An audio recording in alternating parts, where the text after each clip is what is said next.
Welcome back guys. आज के इस वीडियो में हम बिल्ड करने वाले हैं एक complete admin dashboard using react.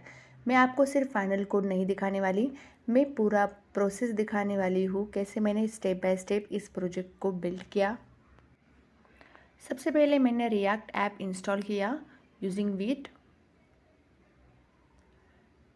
यहाँ पे मैंने रिएक्ट और जावास्क्रिप्ट सिलेक्ट किया है और अभी इंस्टॉलेशन स्टार्ट हो गया। अब इस प्रोजेक्ट में हमें एक्सियोस और रिएक्ट राउटर की भी ज़रूरत पड़ेगी, इसलिए मैंने वो भी इंस्टॉल किया है। अब हम एडमिन डैशबोर्ड फोल्डर में हैं। अब यहाँ पे हमने npm इंस्टॉल कर दिया और अब हमें एक्सियोस और रिएक्ट राउटर डॉम इंस्टॉल करना है। अब यहाँ पे सारे पैकेजेस ऐड हो चुके हैं। अब हम इसको रन करके देखते हैं। तो हमारा प्रोजेक्ट यहाँ पे रन हो रहा है। अब यहाँ पे मैंने VS कोड यूज़ किया है और यहाँ पे मुझे वर्क स्पेस में जो एडमिन डैशबोर्ड का फ़ोल्डर ऐड करना है। तो यहाँ पे देख सकते हैं, यहाँ पे ऐड किया मैंने फ़ोल्डर।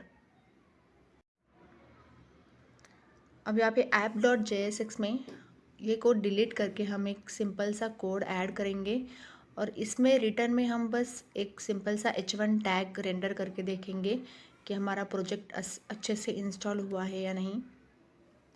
तो इसका आउटपुट देखिए। तो यहाँ पे आउटपुट रेंडर हो रहा है। अब यहाँ पे हम अपना main.jsx फाइल देख रहे हैं। सबसे पहले मैंने रिएक्ट इंपोर्ट किया और रिएक्ट डॉम को रिएक्ट डॉम स्लैश क्लाइंट से इंपोर्ट किया है। रिएक्ट डॉम का काम होता है रिएक्ट कंपोनेंट को एक्चुअल डॉम में रेंडर करना। उसके बाद मैंने ब्राउज़र राउटर इंपोर्ट किया है। ब्राउज़र राउटर का काम होता है राउटिंग इनेबल करना। अब app.jsx में हम लॉगिन कंपोनेंट क्रिएट करेंगे। यहाँ पे मैंने उसमें बस एक सिंपल h2 टैग दिया है, रिटर्न h2 लॉगिन और डैशबोर्ड कंपोनेंट। तो यहाँ पे भी मैंने सिंपल रेंडर किया है डैशबोर्ड पेज।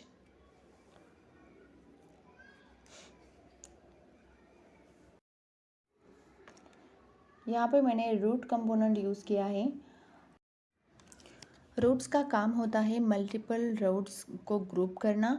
इसके अंदर हम डिफाइन करते हैं कौन से URL पे कौन सा कंपोनेंट रेंडर होगा।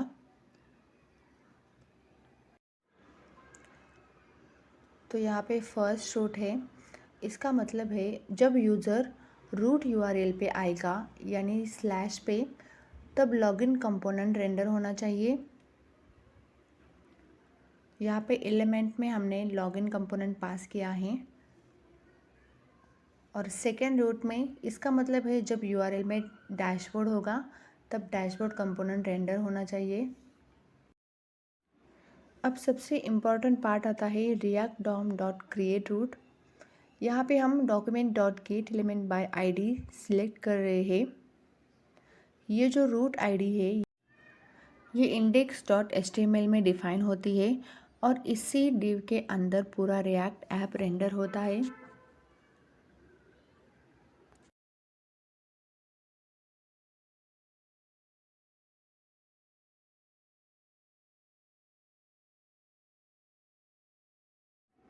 अब इसका आउटपुट देखिए। URL में डैशबोर्ड है इसलिए डैशबोर्ड पेज रेंडर हुआ। अब रूट URL है इसलिए लॉगिन पेज रेंडर हुआ। अब नेक्स्ट हमें लॉगिन कंपोनेंट में एक फॉर्म रेंडर करना है और उसका और यहाँ पे एक हैंडल लॉगिन फंक्शन भी इम्प्लीमेंट करना है। तो सबसे पहले यहाँ पे मैंने 2 स्टेट क्रिएट की है। ईमेल के लिए एक स्टेट और पासवर्ड के लिए एक स्टेट। इनिशियली दोनों स्टेट एम्प्टी है। जैसे ही यूज़र टाइप करेगा स्टेट अपडेट हो जाएगी।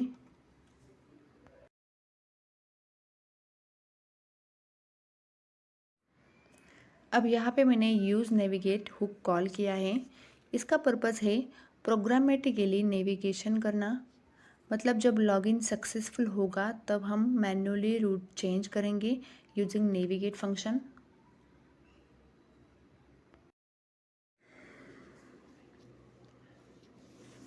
अब रिटर्न सेक्शन में सिंपल फॉर्म रेंडर हो रहा है। तो यहाँ पे हम ऑन सबमिट पे हैंडल लॉगिन फंक्शन कॉल करेंगे।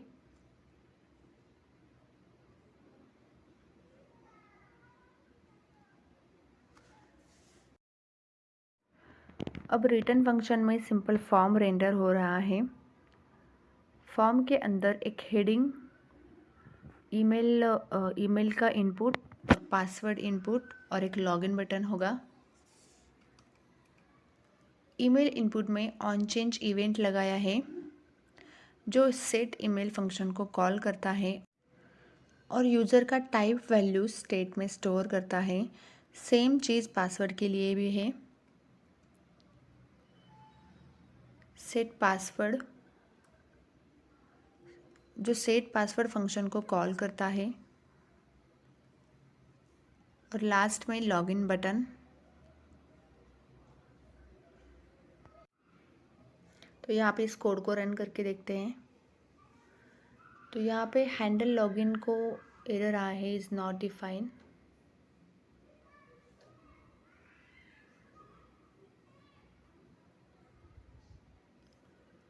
तो यहाँ पे हमारा लॉगिन फॉर्म रेंडर हो रहा है। यहाँ पे मैंने एक CSS ऐड किया है फॉर्म को। तो यहाँ पे CSS भी अप्लाई हो रही है। अब हम यहाँ पे हैंडल लॉगिन फंक्शन जब हम इम्प्लीमेंट करेंगे तो यहाँ पे हमारा लॉगिन हो जाएगा।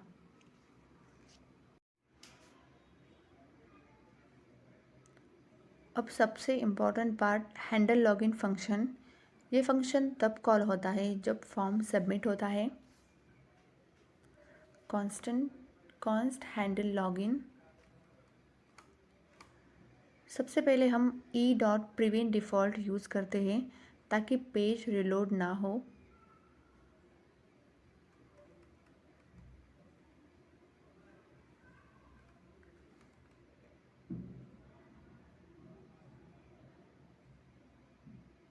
अब नेक्स्ट यहाँ पे मैंने एक सिंपल कंडीशन चेक की है। अगर ईमेल admin@test.com है और पासवर्ड है 1234 है तो लॉगिन सक्सेसफुल हो जाएगा। लॉगिन सक्सेसफुल होने पर मैंने लोकल स्टोरेज में एक डमी टोकन स्टोर किया है। ये रियल ऑथेंटिकेशन नहीं है बट सिमुलेशन के लिए यूज़फुल है। टोकन स्टोर करने के बाद मैंने नेविगेट डैशबोर्ड कॉल किया। इससे यूज़र डैशबोर्ड पेज पे रिडायरेक्ट हो जाएगा विदाउट पेज लोड।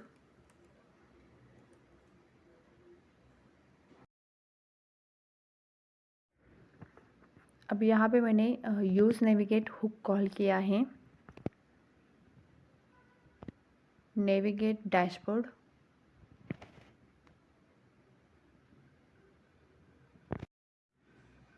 अगर ईमेल या पासवर्ड मैच नहीं होता तो सिंपल अलर्ट शो हो रहा है, इनवैलिड क्रेडेंशियल्स।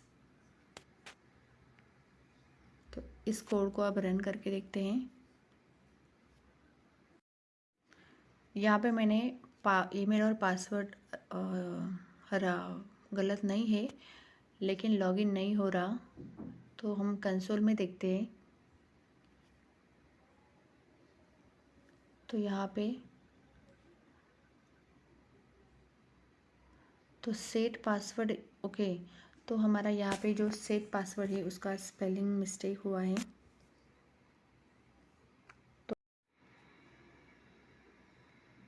तो यहाँ पे अब लॉगिन हो जाएगा। तो ये है dashboard page.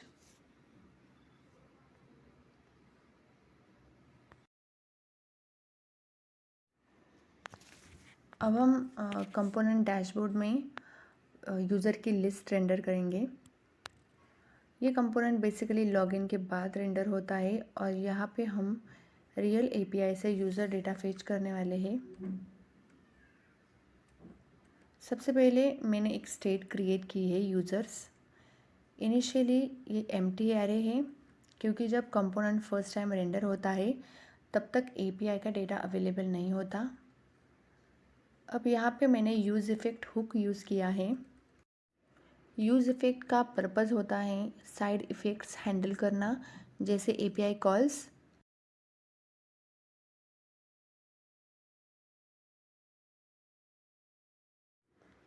Inside use effect मैंने एक्सियोस से गेट रिक्वेस्ट भेजी है यूजर्स यूआरएल को। ये एपीआई हमें यूज़र्स का डेटा रिटर्न करेगी। जब रिस्पॉन्स आता है तो हम response dot data user data को स्टेट में स्टोर कर देते हैं यूजिंग सेट यूज़र्स। अब रिटर्न सेक्शन में हम डैशबोर्ड का यूआई रेंडर करते हैं। तो यहाँ पे सबसे इम्पॉर्टेंट पार्ट है मैपिंग। यहाँ पे मैं यूज़र्स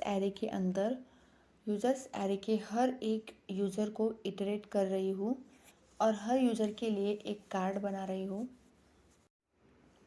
ये approach real world admin dashboard का बेसिक वर्जन है, जहाँ हम API integration, state management, rendering logic और रिस्पॉन्सिव यूआई सब कंबाइन करते हैं। इस कंपोनेंट में हमने asynchronous API call, state update और डायनेमिक रेंडरिंग इम्प्लीमेंट किया है। यहाँ पे हमने स्टेट से user dot first name, user dot last name यहाँ पे हम लिस्ट में रेंडर कर रहे हैं।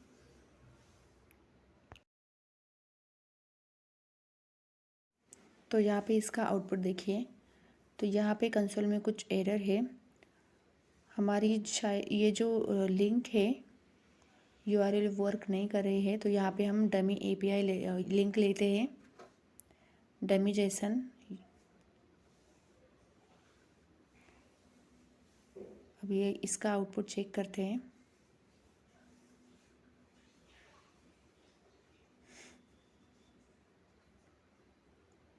स्टिल यहाँ पे रिकॉर्ड्स नहीं आ रहे हैं।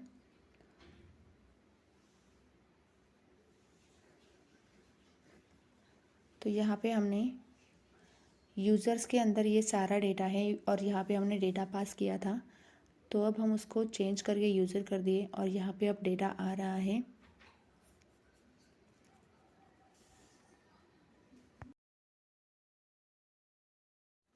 यहाँ पे हम एक्सियोस एपीआई कॉल को मॉडिफाई कर रहे हैं।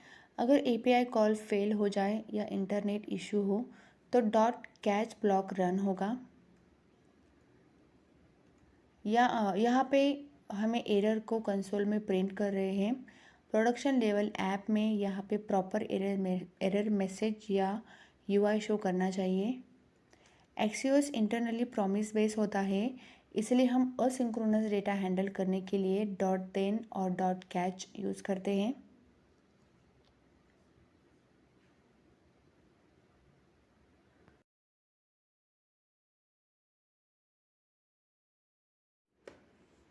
तो यहाँ पे हम इसका आउटपुट देखते हैं। तो लॉगिन में admin@test.com और पासवर्ड 1234। तो ये डैशबोर्ड को लॉगिन हो चुका है।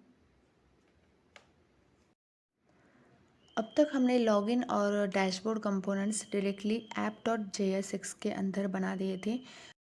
वो लर्निंग के लिए ठीक है, लेकिन प्रोफेशनल प्रोजेक्ट में ऐसा नहीं करते।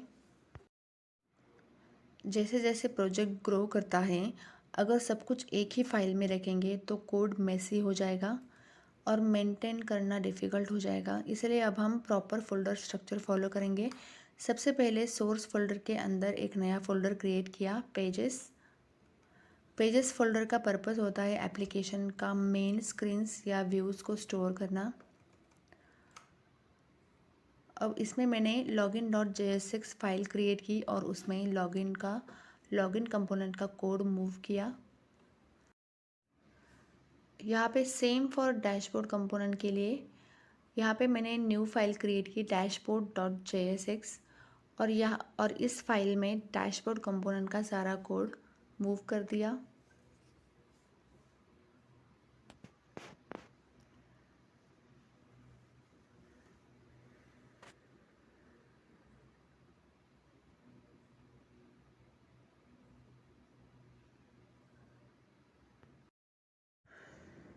फिर मैंने दोनों फाइल्स में नेसेसरी इंपोर्ट्स ऐड किए, यूज स्टेट और यूज नेविगेट,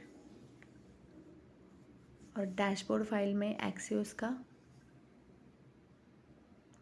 और app.jsx में दोनों फाइल इंपोर्ट किए।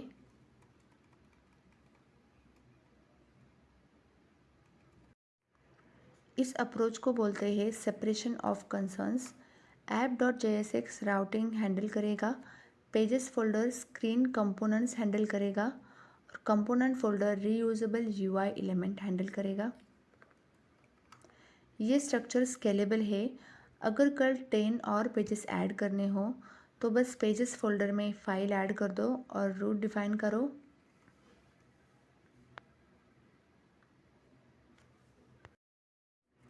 अगर इंटरव्यूअर पूछे कि आपने प्रोजेक्ट का स्ट्रक्चर कैसे मैनेज किया, तो आप कॉन्फिडेंटली बोल सकते हो, I separated page level components into a pages directory to maintain scalability and clean architecture.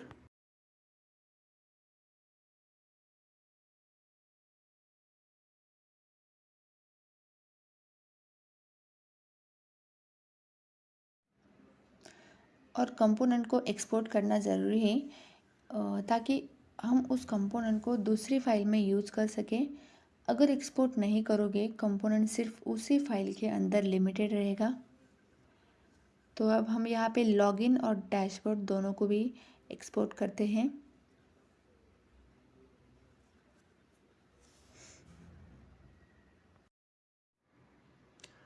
अब यहाँ पे फाइल सेपरेट करने के बाद आउटपुट भी प्रॉपर आ रहा है हमारा। अब मैंने यहाँ पे डैशबोर्ड यूज़र लिस्ट के लिए एक CSS ऐड की है index.css में, और index.css को app.jsx में इंपोर्ट किया है।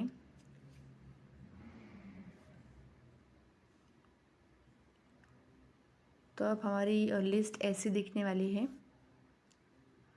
यहाँ पे मैंने users.image ऐड किया है फ्रॉम यूज़र्स डेटा।